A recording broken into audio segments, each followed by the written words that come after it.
코성형 하면 여기 이렇게 코끝이 안 움직인다던데 진짠가요? 그런 경우에는 코끝을 움직이는 게 가능해요.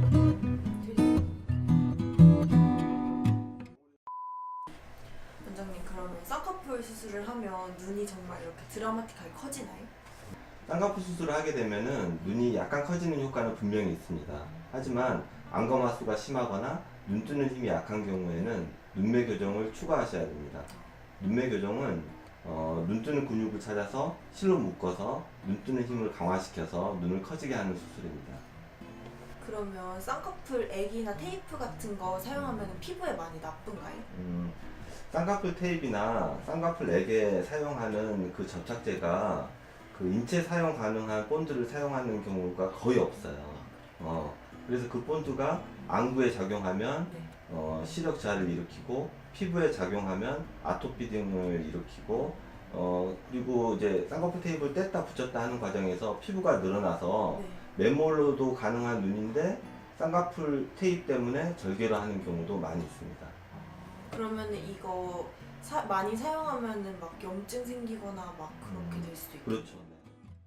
테이프나 쌍꺼풀 랩을 1년 이상 사용하게 되면 시력 저하나 수분 손상으로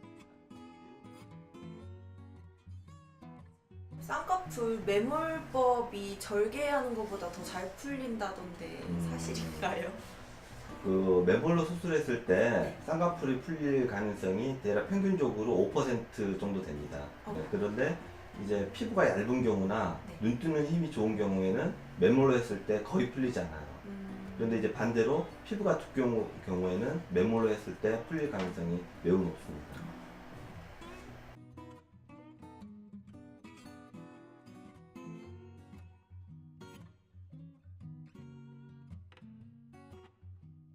막 코성형 하면은 추운 날씨에는 이제 코끝이 빨개진다던데. 코 수술하고 나서 코끝이 빨개지는 경우는 코끝을 과도하게 높여서 생기는 수술 후 부작용입니다. 그래서 수술할 때는 코끝을 과도하게 높이지 않게 주의해야 하고 수술 후에 코끝이 빨개지는 현상이 생길 때는 빨리 코끝을 낮추는 수술을 해야 합니다.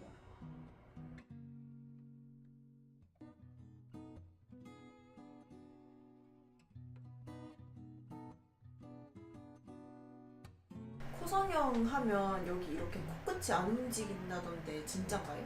코 성형 수술 방법에 따라서 틀린데요.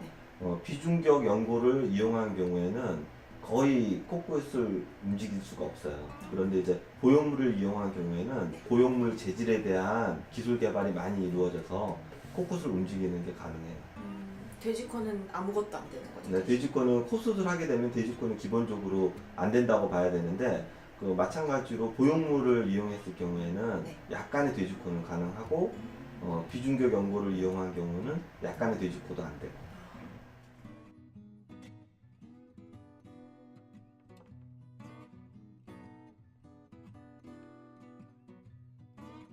여기 코 여기 높이면 미간이 좁아진다던데. 우선은 이제 코 수술을 했다 그래서 눈 안쪽 피부가 이제 코 쪽으로 당겨지는 그런 현상은 없어요. 그런데 이제 시각적으로 이제 코가 높아짐으로 해서 눈과 눈 사이가 좁아 보이는 착시 현상은 발생할 수가 있죠. 그러니까 기본적으로 코 수술을 할 때는 눈과 눈 사이 거리도 고려해서 보형물의 높이를 결정해야 돼요. 그러면 너무 눈 사이 거리가 좁으면은 아예 보형물에 잘 못 넣나요? 잘 안 넣나요? 아주 높은 보형물은 금지죠. 적당히 높여야지.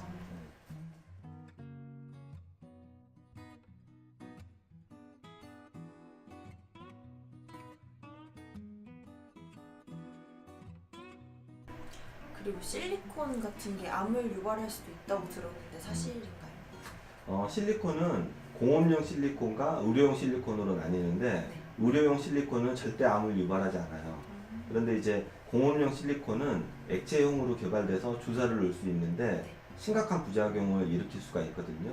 그래서 경우에 따라서는 피부암을 유발했다는 그런 논문 결과도 발표돼 있어요. 근데 공업용 실리콘을 쓰는 병원도 그럼 존재가 하나요? 지금은 이제 존재하지 않죠. 옛날에 흔히들 야매라고 그러는데 그 야매로 해가지고 공업용 실리콘 주사를 맞아서 지금 이제 문제가 돼가지고 그거를 제거하려고 병원에 오시는 분들은 꽤 있어요.